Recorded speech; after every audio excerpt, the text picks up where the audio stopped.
अहो ती रखमा आणि ती जिजा आवली आपण जिला म्हणतो, अहो एवढा संसार सांभाळावा तिने. एके दिवशी तुकोबांना भाकरी द्यायला चालल्या, एवढी श्रीमंताची पोरगी एवढ्या कठीण परिस्थितीमध्ये संसार सांभाळला, पण कधी नवऱ्याची साथ सोडली? नवऱ्यानं संसार सोडला तरी बायकोनं नवरा सोडला? स्त्री होती, ताकद तिच्यात सांभाळायची. आणि खूप ताकद असते माय तुमच्यात. लय गोड आहे ग माय तुम्ही, लय गोड आहे. आई शपथ तुम्ही लय गोड आहे. तुमचं तोंड सोडलं ना, लय गोड आहे. लय खुश होऊ नका, तुम्ही विगुणाचे नाही. आम्ही बोलतो कारण तुम्ही तसं वागता. बोलायची गरजच पडू नये, एवढं प्रेम द्यावं का ग माय. आणि खरंच ताकद आहे माय तुमच्यात. काय सांगायचं माय. अहो तीच आवली अखंडितपणे तुकोबांना भाकरी दिल्याशिवाय भाकरी नाही खायची. 4-4 दिवस तुकोबा सापडत नसायचे ग. एके दिवशी असंच तुकोबांना भाकरी द्यायला चालली. आता पहिलं पुणे येते, काटा मोडला तिच्या पायात. काय मोडला? थोडेफार शेतकरी आहे का बसलेला? शेती माहित आहे का थोडेफार लोकांना? शेतकऱ्याच्या पायात काटा मोडणं काही नवल आहे का? आता शेतकऱ्याच्या पायात काटा मोडला, शेतकरी काटा बघायला पाण्याने पाय स्वच्छ करतो का? मग शेतकरी काटा कसा बघतो? लाजू नका, सगळे थुकाच लावतात. इथं काही हायजीन मेंटेन करायचं नसतं, थुकाच लावायचं असतो. आता हा ना, तर काय एका थकाने काटा दिसत नाही, 2-4 वेळा तरी लावायला लागतो. आता काटा मोडला आवलीला, पण त्रास झालाय विश्वाच्या मालकाला. आधी प्रथम देव समजून घ्या. तुम्ही भामटेपणाला देव म्हणताय, तुम्ही अंधश्रद्धेला देव मानताय. खूप मोठी ताकद आहे याच्यात. थोडी सिमिलरिटी लक्षात घ्या. विश्वास देव आहे, ट्रस्ट. काय झालंय, माणसं स्पिरिच्युअल झालेत यात वाद नाहीये. आध्यात्मिकतेकडे लोकांचा कल आहे, पण चुकीचं आहे. म्हणजे कसं झालंय, थोडं सोपं करून सांगते. आमच्याकडं महाराज फॉर्च्युनर मध्ये आला तर हुशार आहे, चलत आला तर मूर्ख आहे. म्हणजे आम्ही त्या महाराजाची प्रसिद्धी बघून त्याला मानतोय. चुकताय. देव कसा मानताय?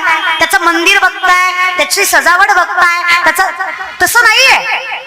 माऊली काय गोड सांगतात, जे जे तिचे भूत तिथे मानी, जे भगवंता भक्ती योग निश्चित जाणं माझा. मला देव कळला हे मी त्या दिवशी समजेल ज्या दिवशी मला माझ्या आतल्या परमात्म्याचं दर्शन होईल. त्यावेळेस मला देव समजतो, त्यावेळेस मला कळेल. I will do it. मी पाहिजे ते करू शकतो. हा विश्वास जेव्हा माझ्यात निर्माण होईल त्यावेळेस मला देव मिळेल. सर्वाघटी राम देहादेही एक, सूर्यप्रकाशक हे सगळं तुझं आहे. याचा अर्थ हे सगळं तुझे निर्माण केलंस. हा अधिकारी जरी तू असला तरी हा करवण माझ्याकडनं घेतोय. अजून एकदा सोपं करून सांगते. आम्हात या परस्परे एका नामाचीच अंतरे. तुझ्यात आणि माझ्यात काय फरक आहे देवा? नामस्वरूपी. ज्यावेळेस ज्ञानोबारायांनी ताटी लावून बसले, 5 वर्षाची मुक्ताई आहे. संतांचे चरित्र वाचा, तुम्हाला व्यक्तिमत्वाचा अंदाज येत चालेल.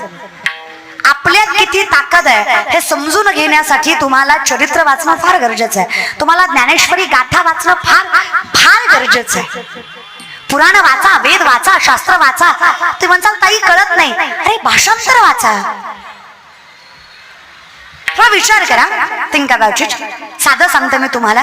पितामह भीष्माने वचन दिलं, काही झालं शस्त्र उचलणार. कृष्णाने सांगितलं भीष्माच्या वचनाचं मी पालन करेल, काही झालं मी शस्त्र उचलणार. आता अर्जुनाच्या रथाचा पाय गेला, बाणावर बाण अर्जुनाला मारला. चुकीच्या अवस्थेचा गैरफायदा अर्जुनाचा घेतला गेला. देवाला सहन झालं नाही, देवाने शस्त्र उचललं आणि फिरवलं. पितामह भीष्माने विचारलं, देवा देव असून वचन मोडलं. देवाने सांगितलं स्वतःचं वचन मोडेल पण भक्ताचा अन्याय सहन करणार नाही. हे सगळ्यात मोठं वचन आहे माझं. म्हणजे करणारे जरी आपण असलो तरी कुठली तरी एक वाइब्स आपल्याकडनं करून घेते बघा. ओरा म्हणतो आपण त्याला, वाइब्स. एक ताकद ही दिसत नाहीये. कधी कधी होतं बघा, सगळीकडले दरवाजे बंद होतात पण कुठून तरी एक आशेचं किरण मात्र दिसतं. आपण म्हणतो देवासारखा धावून आलास, हे लक्षात घ्या. तोच परमात्मा असतो, फक्त रूप वेगळं घेतलेलं असतं. म्हणून तुकोबा म्हणतात, विठ्ठल कुळीचे दैवत, विठ्ठल वीत गोत चित्त, विठ्ठल माय बाप चुलता, बहीण बंधू भ्राता. मग माऊली तेच म्हणतात बघा, तू गुरु बंधू पिता, तू आमुची इष्ट देवता तुही सदा रक्षिता आपदी अमोते. रक्षिता रक्षण करणं, आपदी संकट. गुरु माय बाप बंधू कुठल्याही स्वरूपात येतोस पण आमच्यावरचं संकट मात्र रक्षून नेतो. मग तो देव आहे म्हणून विश्वास. मग ती आवली तुकोबांना भाकरी द्या. तुम्ही विषयाकडे आलात का? तुम्ही विषयाकडे आला का? ती भाकरी द्यायला चालली होती ना, पायात काटा मोडला नाही का तिच्या? आता काटा मोडला, हिला पण त्रास झाला बापाला. कुठल्या? पंढरीच्या मालकाला, दादा जगाच्या मालकाला. तो पांडुरंग परमात्मा वैकुंठ सोडून धावतोय त्या आवलीच्या पाठी. थांबा म्हणे, काटा रुतला तुम्हाला कळतंय की आम्हाला? मग का काढत नाही? कसं आहे ना देवा, माझ्या पायातल्या काट्यापेक्षा माझ्या नवऱ्याच्या पोटाची भूक जास्त बोचते मला, आणि ती भागवणं मला माझ्या पायातल्या दुःखापेक्षा जास्त महत्वाचं वाटतं. ती पत्नी आहे रे. पण आजकाल हाय क्लास सोसायटीचं सगळ्यात मोठं चिन्ह, सिम्बॉल कुठलं असेल तर जी पोरगी नवऱ्याला आरतुर बोलते ती हाय क्लास आहे. जिने नवऱ्याचा सन्मान नाही केलाय ती हाय क्लास सोसायटीची आहे. एका बाईने मला हाताला धरून चहा प्यायला नेलं. म्हणलं अगं मी चहा पेत नाही, दूध पी. आता ती 120 किलो, मी 40 किलो, वरबडत नेलं तिनं मला महाराज. नाही म्हणे पीच म्हणे. म्हणलं ठीक आहे. मला वाटलं फालतीला आत्मीयता माझ्याविषयी, पण आत्मीयता वगैरे असं काही नव्हतं. फोटो काढायचे होते, स्टेटस, एक दिवसाचा स्टेटस भागवायचा होता तिला तिचा. ठीक आहे म्हणलं, काही हरकत नाहीये, तेवढं का होईना चला. मग तिने मला म्हटली थांबा ताई, कुणाला तरी बोलवत आहे. तिने फोन केलाय. कुठेच रे म्हणे. म्हणलं मुलाला बोलवताय? म्हणले नाही नवऱ्याला. म्हणलं नको चहा, तुझा चहा पिऊन माझी गाडी पुलाखाली गुलतायशी महाराज. एक थोडस एक सिमिलॅरिटी, समानता असावी, पण आपल्यालाही मालकाचा आदर करता आला. त्यांनीही आपला करावा आणि आपणही त्यांचा करावा. आदर आदर आहे ना दादा या विषयाकडे.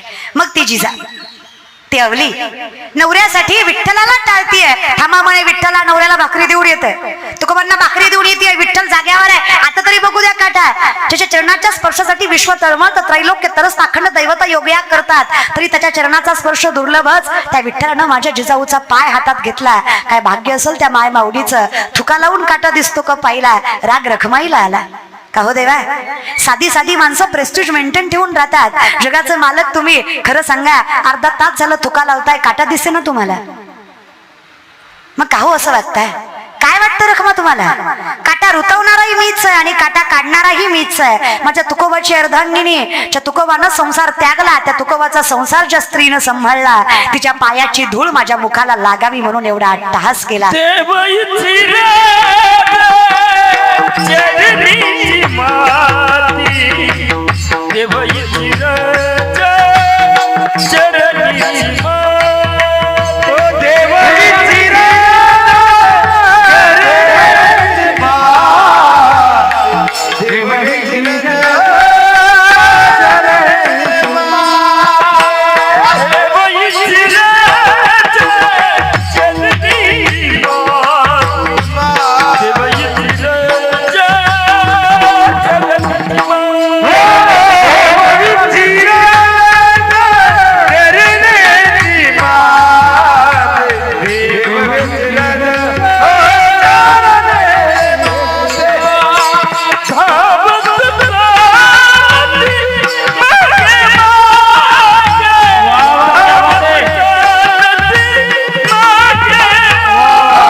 म्हणत असशील परमात्म्या तर मिठी पडली पंढरीला मिठी पडली याचा अर्थ तुका म्हणे घालू तयावरी भार बाहू हा संसार देवा पाय पण हे शक्य कधी झालं माझे चित्त आता कोठे धावे म्हण तुझं विचारण पण हे झालं कधी तुझं पाहता जेव्हापासून तुला पाहिलं आता जिथं पाहिलं तिथं तूच दिसलास जे जे दृष्टी दिसे ते ते हरी रूप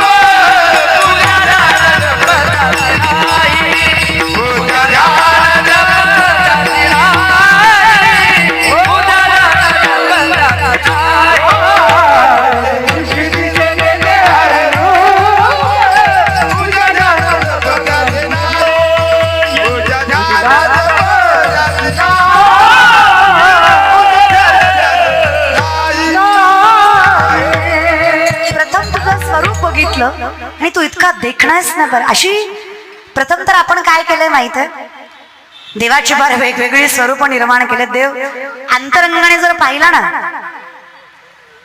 माझी राधा सांगते देवा ज्या दिवशी तुला पाहिल ना त्या दिवशी कारण हे आपण जे चक्र निर्माण केलंय ना खोट्या गोष्टींचं राधा 22 वर्षाची त्यावेळेस श्रीकृष्ण 5 वर्षाचे राधेला नवरा आहे जेव्हा देव रांगतोय हे समवयन नाहीये त्यामुळे आजकालची पोरं जे म्हणतात ना तू माझी राधा मी तुझा कृष्ण हा फालतू पण आहे तेवढा अधिकार नाहीच आहे आपला ती राधा म्हणजे ज्यावेळेस भगवान विष्णूने मोहिनीचं रूप घेतलं ज्यावेळेस दैत्यांकडे अमृत गेलं छलकपटाने देवाकडे आणायचं होतं म्हणून देवानं मोहिनी रूप घेतलं ते मोहिनी रूप इतकं देखणं होतं की दैत्य बोलले यात नवल नाही देव सुद्धा बोलले प्रत्येक देवाला वाटलं अशी पत्नी असावी पण एकमेव सूर्यदेव होते ज्यांच्या मनात अशी भावना निर्माण झाली एवढी देखणी सालस गोंडस जर माझ्या पोटी मुलगी जन्माला आली तर काय भाग्यवान बाप असेल मी हे वात्सल्य त्या सूर्यदेवाच्या मनात निर्माण झालं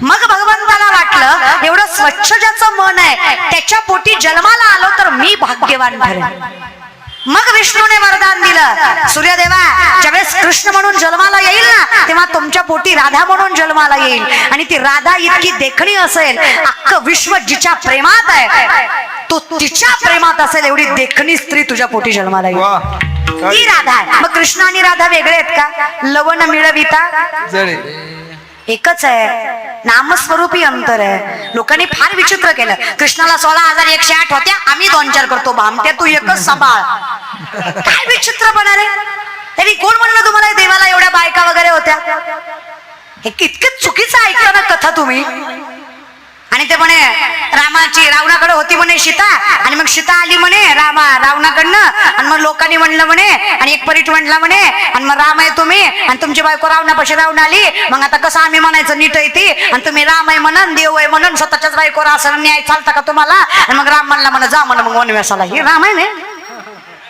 देव आहे ना तो